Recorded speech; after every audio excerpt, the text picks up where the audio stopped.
Hello anybody and welcome back to Let's Play Mario & Luigi Superstar Saga. I'm Mr. Devious, or just Deeb, and in the last episode we started heading through Bowser's Castle. And in this episode we're going to continue through Bowser's Castle, fighting the Koopalings and opening up new paths to get to glorious victory. Now, in the last episode we defeated, Iggy, the Great Iggy, Morton, and Lemmy, which opened up the path ahead for us. Now, as a reminder, for Bowser's Castle, basically, the entire dungeon, I was saying basically at the end of last episode, now I'm saying it again. The dungeon is divided up into a few sections. Also, if you keep walking south from here, that will drop down to the beginning of the dungeon, so be careful about that. So the dungeon is divided up into sections for each Koopaling, all set along a main path that only opens up as you clear each Koopaling section. And in this episode, we are going to avoid the Magi Koopa because he's a jerk, and we don't want to deal with him right now, and get an Ultra Serum. We basically fought all the enemies we need to fight. I'm saying basically again, and I need to stop it. Now we have these electric doors, which kind of remind us of our time at Chucklehuck University. Not Chucklehuck University, Woohoo University. How am I getting these names wrong? They're all so memorable. Whereas in Woohoo University, we had to hit robotic mice into the electrical pipeline, I guess, the electrical giant thick cables, and then basically light up this path. I'm saying basically again. I need to stop this before I destroy myself. So yeah, we gotta hit these little Mecha Koopas through here, and this one is kind of a little bit of a challenge to hit. You basically have to... Alright, I'm not gonna say that word anymore, or else I will oh, you missed. You have to hit all of them into their things, and you get 4 chances per, and if you miss on all 4 chances, you'll have to do the whole thing from beginning again. Not that it's too hard, because, well, they're gone. That's done, and there's nothing to worry about. Now what does this have to say? Piranha Plant Pros, when tickled from behind, all water gets spit out. So this is a reminder in case you never learned that if you electrocute Mario, he spits out water, because that was never really a necessary move throughout the game up until like now. And doing that will pop out a block from the ground, and hitting that will drop a Magi Koopa on us. They can also boost their magic and attack. They are basically the Magi Koopas from Paper Mario. I said it again. Yeah, they can basically boost their stats. As you've seen, they've boosted their defense. Not that it really matters that much because not Koopalings, Magi Koopas have really low HP, so it's no big deal. As they tend to do in the Mario RPG games, like Paper Mario, where they can be the most annoying enemies if you don't take them out right away. But that's just the way things go. And with that, Mario gets a lot of HP, so that's great. Great, great, great. Whereas Luigi... What do you get, Luigi? Now, as a reminder, before we came to Bowser's Castle, I put the Scandal genes on Luigi, which means that he always goes before Mario. So basically... I said it again. I said it again. Basically... I said it again! Directly after I criticized myself for saying it. I need to stop this before I have to re-record this episode. So, essentially... Luigi's speed stat is based on Mario's steed stat, horses. They'll use Mario's speed stat to calculate when he goes, and then they'll just put Luigi before that. Now we've come to Ludwig's room. Ludwig. Which is one of the more challenging Koopa trials, I think. And they'll kick you back to the start if you fail.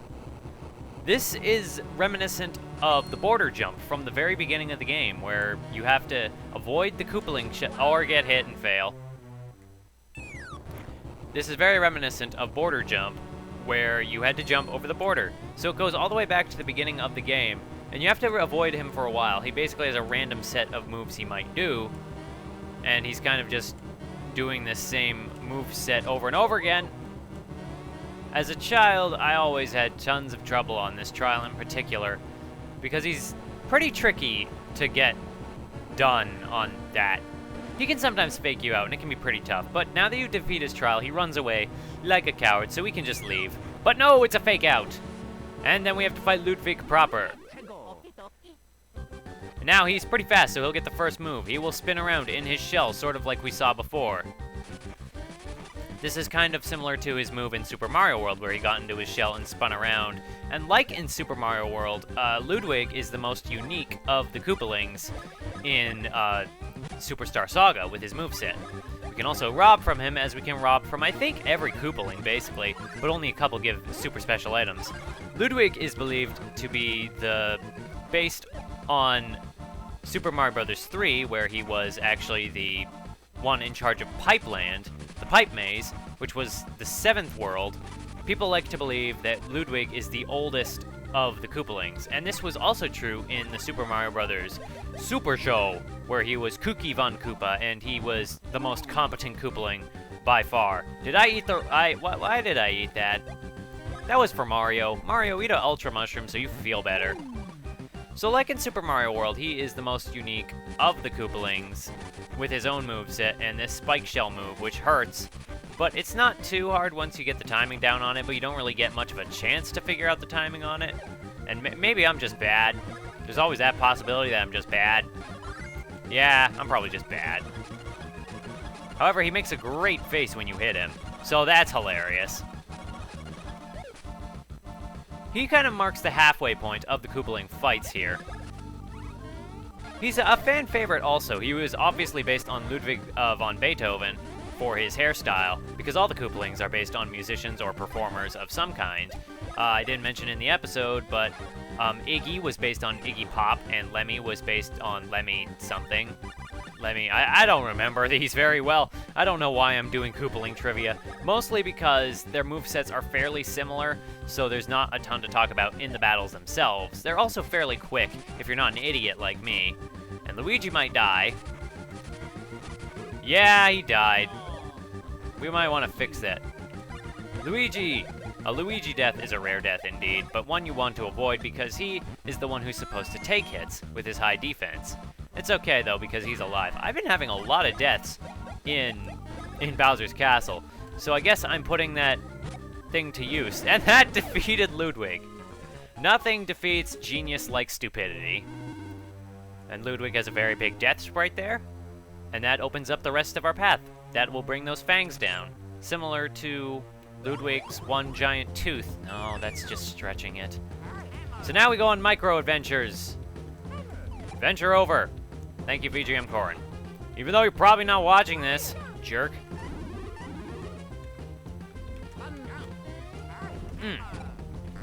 Sorry, I got something in my throat there for a moment, and I had to get it out. Not that you really want to know that. So from here on out, actually, the Koopalings are going to get pretty difficult. Now that we've gone through the 4 essential Koopalings, the next 3 will be reflections of the first 3 we fought, I guess you could say. So for this room, we want to shove Luigi in the ground. I'm not going to make a where he belongs joke, but I guess I just did by saying it. And we want to go as far as we can without hopping out of the ground. And that will let us hit this button. What does that button do? It opens this gate. What does that gate allow us to do? Well, it's not particularly exciting, but, well, we basically have to do the same thing again as Mini Mario. So, yay! This is very reminiscent of some of the puzzles in Chucklehuck Woods and Woohoo University that involve the brothers' moves with the hammers. So that's neato. Generally, I think that they structure the brothers' moves in a way so that you use them in the Koopaling rooms sort of in the order that you got them.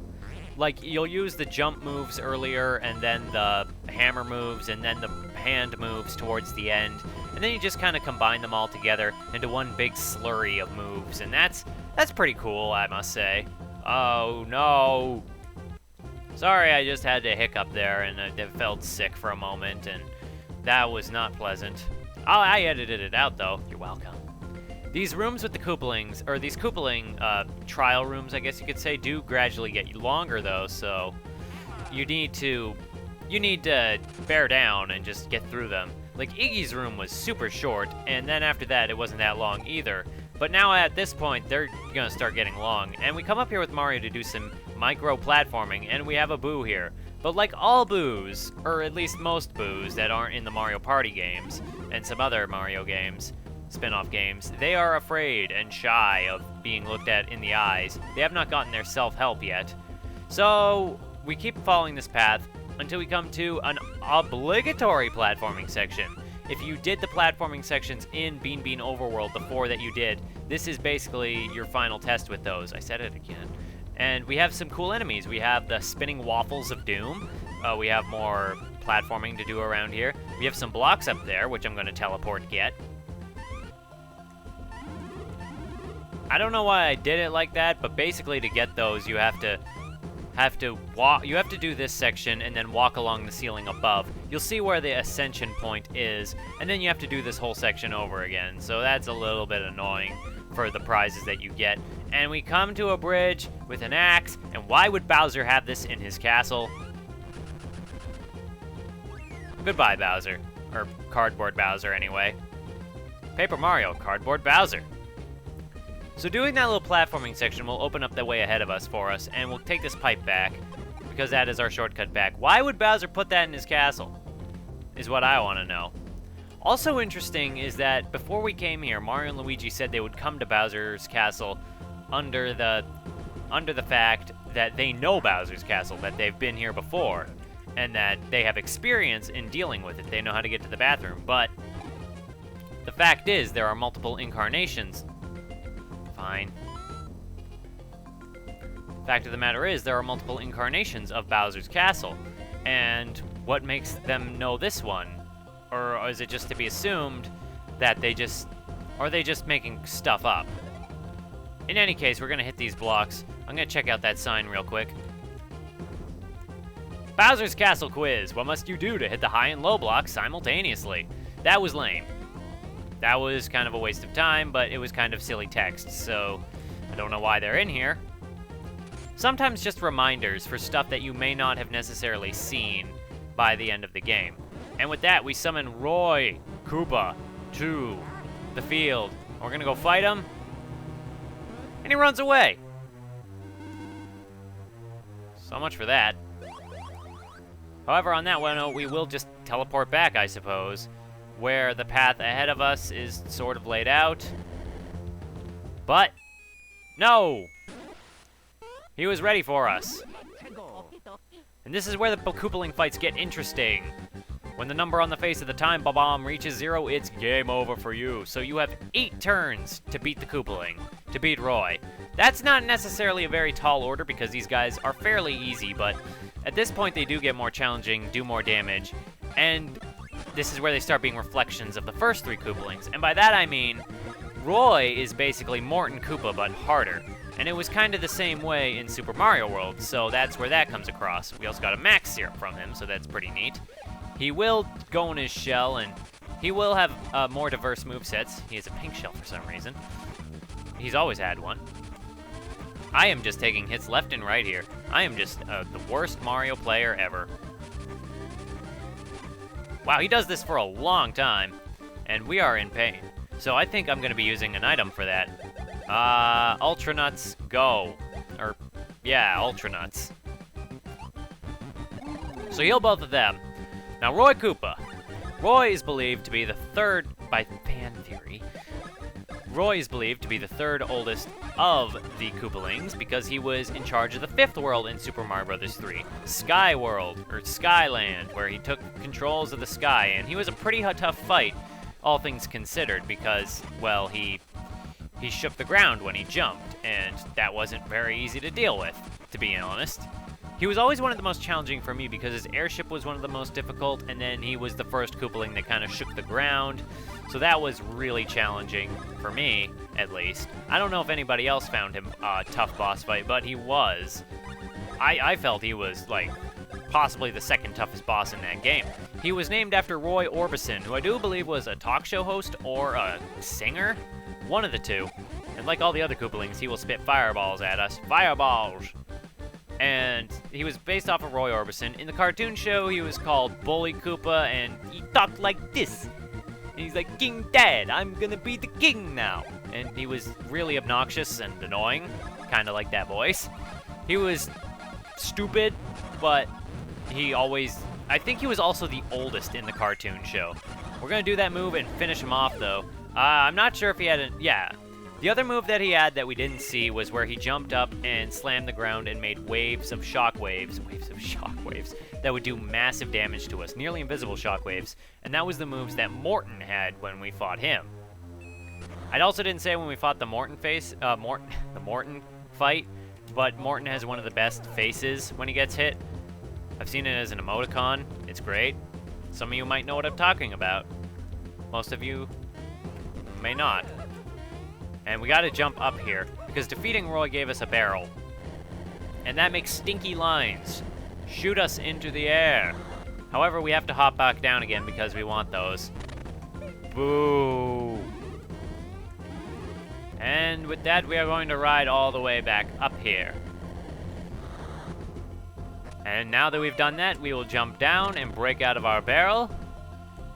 And this will bring us to the next set of doors. And we are not going to go through them, however.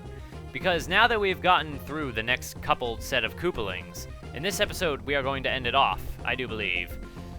In this episode, we're going to end it off. Not the... Take two. Alright, so we cleared out 2 Koopaling this episode. We beat Ludwig and we beat Roy as the rooms get harder and longer and more challenging, and we have 2 Koopalings left to deal with, and I opened the door by accident. Oops. But if you want to see what lies behind that door and the next Koopaling we have to face, then I just hope to see somebody in the next one. Bye-bye.